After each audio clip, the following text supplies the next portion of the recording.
Vous écoutez l'affaire Jonathan Coulon, deuxième partie. Le premier travail qui a été fait, ça a été de passer dans toutes les maisons. Christian Renaudino, ancien maire de Saint-Brévin-les-Pins. En avril 2004, on est dans une période où il n'y a pas de vacances scolaires. Autour des Peps du Cher, il y a 2000 ou 2500 maisons, toutes quasiment vides. Donc ça laisse une potentialité de cachette qui est hallucinante. Ils vont interroger tous les habitants de Saint-Brévin pour tenter d'avoir un indice et on ne trouve rien. Plusieurs semaines passent. Cathy Richard, avocate de la grand-mère paternelle de Jonathan. Et on va découvrir sur la tête d'oreiller de Jonathan une infime trace de sang. Et effectivement, le laboratoire a mis en avant une empreinte génétique masculine sur cette tête traversin. On a cet ADN, donc là, à ce moment-là, c'est un grand soulagement parce qu'on se dit, on a sans doute l'ADN de l'agresseur. Et donc, quand cet ADN, il est passé au fichier, il match avec personne. Les semaines passent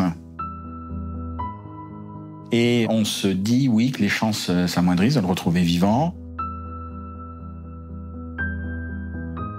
Ça a été très dur, je vivais pas. Je restais sur le canapé, je bougeais plus. Virginie Lacombe, mère de Jonathan. Quand je sortais, ne serait-ce que pour aller au tabac ou au pain, ça pouvait être la personne qui était à côté de moi. Je me suis dit, peut-être que toi, t'as vu mon fils. Pour moi, c'était tout le monde. J'étais devenue parano.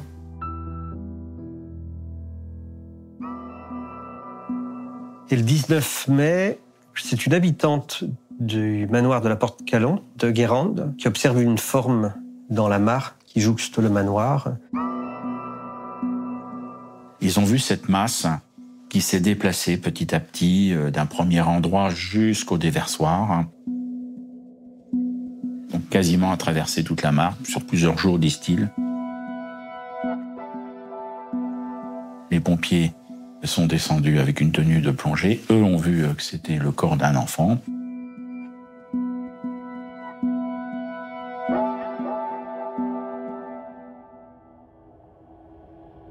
Ce que je constate, c'est que ce corps est dénudé et attaché à un parpaing.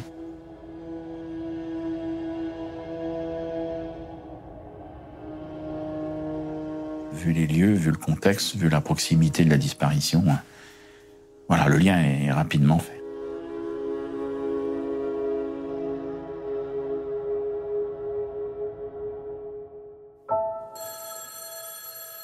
Le 19 mai, coup de téléphone. Mon ex-mari répond. C'est le major au téléphone. Pour lui dire qu'ils ont retrouvé un corps.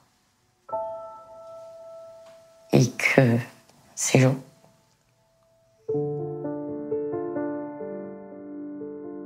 Le major l'a reconnu grâce à sa boucle d'oreille. Pour moi, c'était pas possible. Mon bébé pouvait pas être mort. Je l'aurais ressenti, je sais pas, je l'ai pas cru. Peut-être qu'il y avait une partie de moi qui voulait pas y croire que c'était lui. Donc je suis passée dans les pleurs, l'hystérie, casser des choses dans la maison. C'était horrible.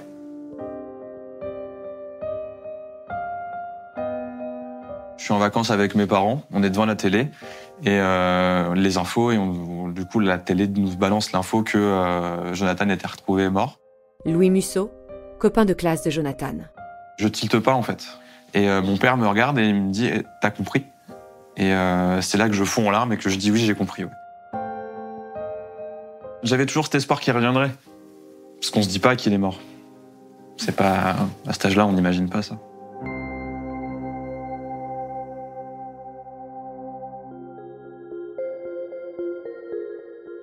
Cette découverte, elle va donner lieu au début de la recherche d'un assassin. L'autopsie est faite, elle ne révèle pas grand-chose. On ne peut pas savoir d'abord s'il y a eu des abus sexuels, puisque le corps est quand même beaucoup trop abîmé. Les premières constatations des causes de décès de l'enfant. Alors, on parle plutôt d'étouffement, par X moyen, ça on ne sait pas par quoi, mais pas étranglé, puisque vraisemblablement, ils ne trouvent pas de lésions particulières sur la trachée, choses comme ça. Et le médecin légiste affirme, selon ses analyses, que Jonathan n'aurait pas été tué tout de suite.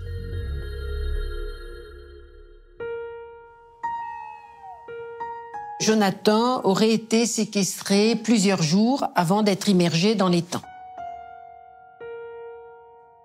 S'il est resté quelque temps séquestré, ça nourrit l'hypothèse que la personne connaissait forcément le coin, avait un point d'attache, une habitation, donc quelqu'un du coin. Le jour où l'on retrouve le corps de Jonathan, je me rends à Guérande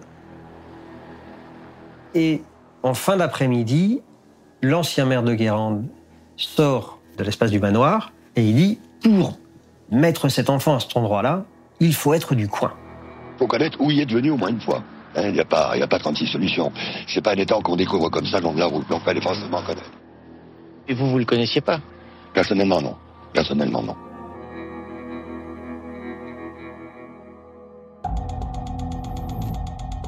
La piste du local était, bien évidemment, pour certains, quasi obligatoire.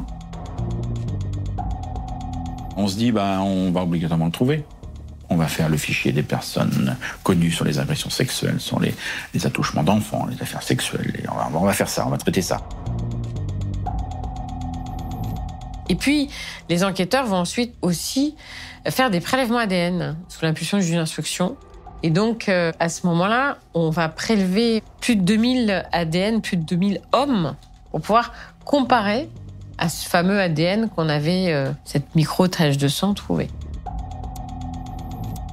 Et tout ça en vain.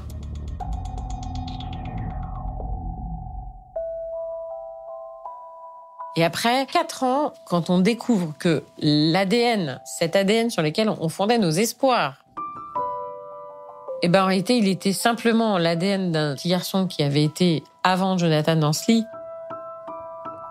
Et que tout ça, c'était lié au fait que les draps étaient pas bien nettoyés. Du coup, beaucoup de pertes de temps, d'argent, d'énergie et d'espoir.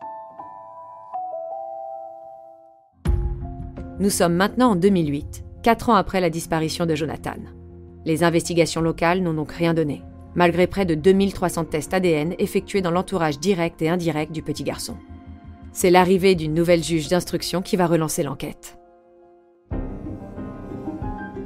Un nouveau juge d'instruction arrive à Saint-Nazaire et comme l'enquête piétine, elle décide de faire appel à une brigade spéciale à Rosny-sous-Bois qui va refaire entièrement l'enquête, c'est-à-dire qui va éplucher tous les témoignages, tout ce qui a été fait par les gendarmes et qui va faire un résumé de ce qui manque dans l'affaire, point par point.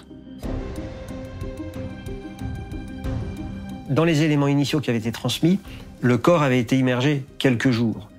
Emmanuel Danielou, journaliste et ancien reporter à la Nouvelle République. Là, finalement, les résultats nous disent on ne sait plus trop combien de temps le corps a été immergé. C'est vrai que là, l'enquête prend une nouvelle direction. Parce que s'il a été tué tout de suite après sa disparition, son enlèvement, c'est quelqu'un qui ne connaissait peut-être pas forcément l'endroit. On accepte là l'idée du kidnapping, alors que jusque-là, on avait toujours été dans la séquestration. Et donc là, de nouveaux horizons, plus lointains, sont aussi acceptés.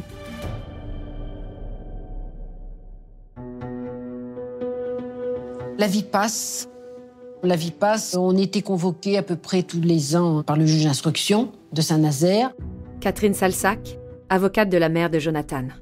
Qui nous expliquait ce qu'ils avaient pu faire en 1 an. Oui, on a espoir, cette piste n'a pas encore été élucidée. On a encore plein de personnes à interroger.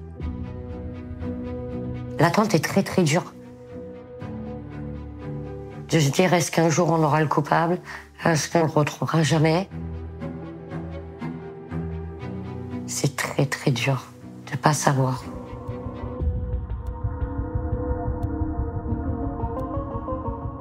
En 2011, un Allemand, Martin Ney, est arrêté par la police allemande et fait des révélations en disant qu'il est le meurtrier de 3 enfants qu'il a enlevés dans des centres de mer, 92, 95 et 2001. Il y a aussi une quarantaine d'agressions d'enfants d'une dizaine d'années. On est face à un individu qui a le profil exact et précis du serial killer, du tueur en série. Cathy Richard, avocate de la grand-mère paternelle de Jonathan. Et on se dit, il y a ceux qu'il a avoués en Allemagne, mais il y a Jonathan aussi.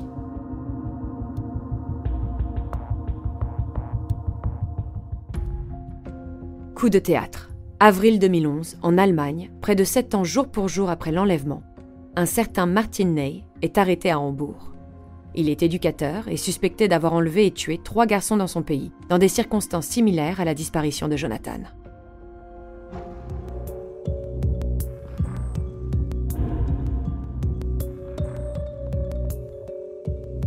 On est en 2004.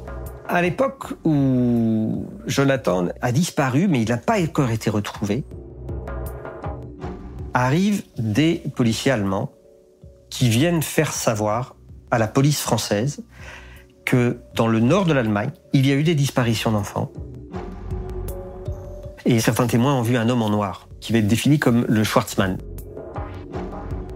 L'homme en noir.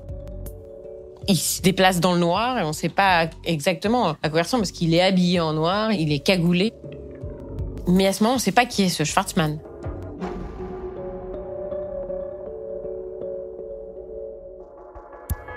Franchement, il y a plein d'indices à ce moment-là. Au moment où arrivent les Allemands qui disent « Tiens, le mode opératoire », il y a plein de choses qui sont concordantes et que la gendarmerie française semble regarder avec une certaine distance. En ne croyant pas davantage ce que disaient les enquêteurs allemands, parce que eux, ils sont persuadés que cet Allemand avait un lien avec la disparition et le meurtre de Jonathan. On a peut-être perdu du temps. Ce qui est terrible dans cette histoire, c'est que on s'est focalisé sur le fait que c'était quelqu'un du coin.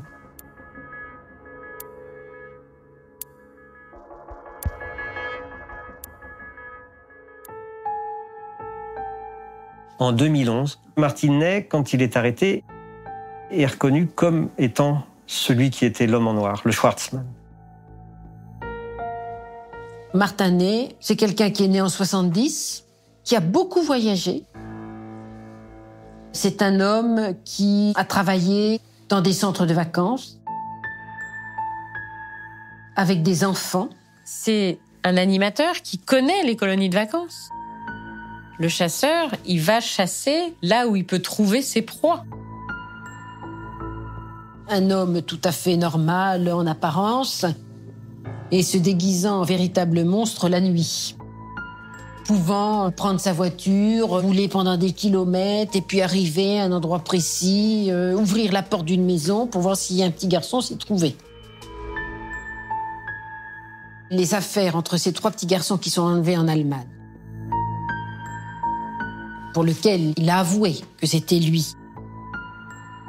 Alors il est condamné en 2012 à une peine de perpétuité.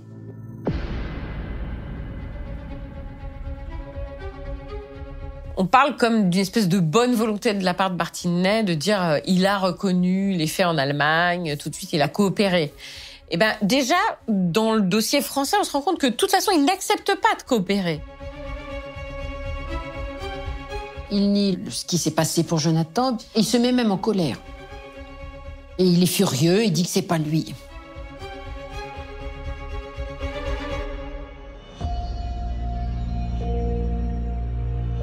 En 2017, d'un seul coup, explosent médiatiquement des révélations. Le juge d'instruction français fait un appel à témoins. On recherche un sac à dos en cuir marron avec un lacet. On comprend que ce sac à dos a dû être perdu en 2004 dans la région de Saint-Brévin. Alors forcément, les médias cherchent, fouinent Pourquoi est-ce qu'aujourd'hui on parle de ce sac à dos ?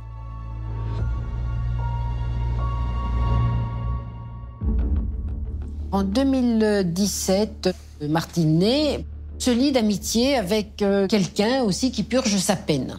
Il se confie à lui. Il lui dit qu'il est responsable de l'enlèvement et du meurtre d'un petit garçon en France. Il dit que quand il tue Jonathan, il oubliait un sac en cuir dans lequel il y avait des papiers d'identité. Et il lui dit qu'il était un petit peu étonné de ne pas avoir été inquiété plus tôt. Le codétenu, il va en parler aux enquêteurs.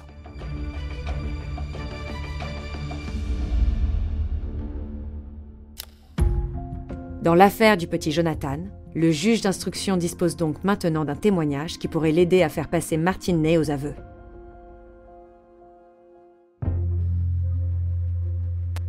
Ce qui se passe en 2017 va permettre au juge d'instruction français de réitérer sa demande aux autorités allemandes. Le juge d'instruction s'est rendu en Allemagne avec les enquêteurs. Catherine Salsac, avocate de la mère de Jonathan.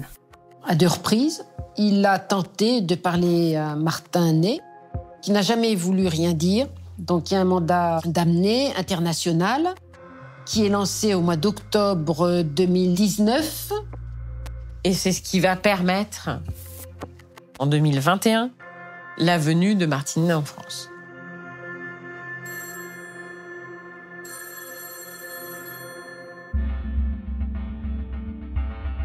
Dès que j'ai appris par téléphone, ça y est, Virginie va être extradée. Virginie Lacombe, mère de Jonathan. J'avoue que sur le coup, j'ai pas montré la joie qui arrivait. Voilà, j'avais le petit sourire, mais au moment où j'ai raccroché, j'ai eu les larmes de joie qui sont arrivées parce que je me suis dit, peut-être que c'est lui, on l'a peut-être enfin trouvé, ça va peut-être s'arrêter.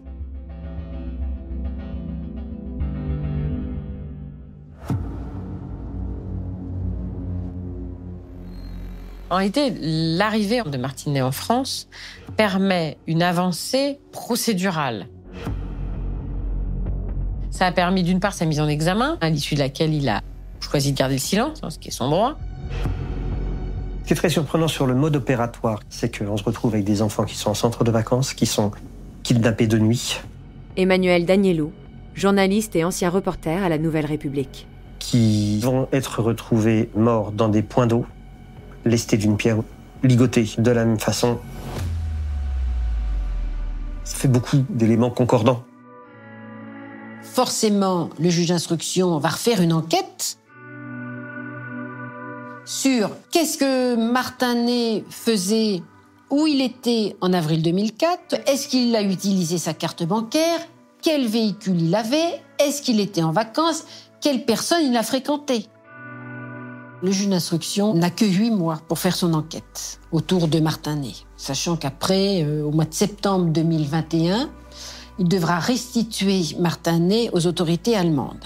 Clairement, un enlèvement, séquestration d'un mineur de moins de 15 ans suivi de mort, c'est la perpétuité. Moi, j'ai besoin de réponses à mes questions. Pourquoi lui ? Qu'est-ce qu'il lui a fait ? Je veux lui poser moi-même ces questions. Je sais que je vais avoir du mal, mais j'ai besoin qu'il me dise la vérité, qu'il me regarde et qu'il me dise ce qu'il lui a fait.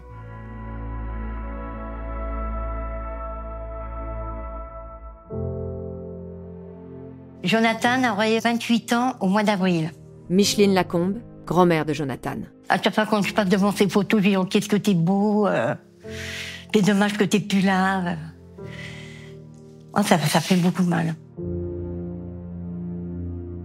Ça aurait pu être moi, du coup on y pense. Louis Musso, copain de classe de Jonathan. On a ce mélange de sentiments où d'un côté on est rassuré, on se dit c'est pas moi. On s'en veut de se réjouir d'être en vie en fait. Je suis un peu triste des fois de me dire que les seuls souvenirs vraiment qui me restent de lui, c'est ces moments-là. J'ai du mal à penser à lui avec des bons souvenirs. J'ai besoin de me dire ça y est, il a été jugé, il va prendre une peine mon fils il peut reposer en paix et tourner une page du livre et recommencer.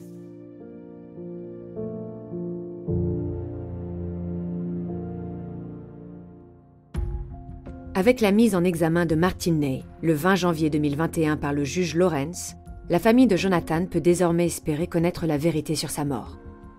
Le magistrat a d'ailleurs lancé un ultime appel pour retrouver des témoins qui auraient aperçu le suspect dans la région de Saint-Brévin entre 1990 et 2011. Mais après avoir été interrogé par la justice française pendant 8 mois, Martin Ney est retourné purger sa peine à perpétuité en Allemagne. Il continue de nier le meurtre de Jonathan et avance un alibi. Le fait qu'un retrait ait été enregistré sur sa carte bancaire à Hambourg le jour de l'enlèvement. A-t-il véritablement effectué ce retrait ou a-t-il pu prêter sa carte bancaire ? Les investigations continuent. Vous venez d'écouter Au bout de l'enquête. Si vous avez aimé ce podcast, vous pouvez vous abonner sur votre plateforme de podcast préférée et suivre Initial Studio sur les réseaux sociaux. Au bout de l'enquête est un podcast coproduit par Initial Studio, Enibas Productions et France Télévisions, adapté de l'émission audiovisuelle éponyme produite par Enibas Productions et France Télévisions. Cet épisode a été écrit et réalisé par Stéphanie Bergeron. Vous pouvez retrouver l'émission Au bout de l'enquête sur France 2 ou en replay sur France.tv. Production exécutive du podcast, Initial Studio. Production éditoriale, Sarah Koskiewicz, Astrid Verdun, assistée de Marie Agassan. Montage, Victor Benamou, avec la voix de Julie Drey.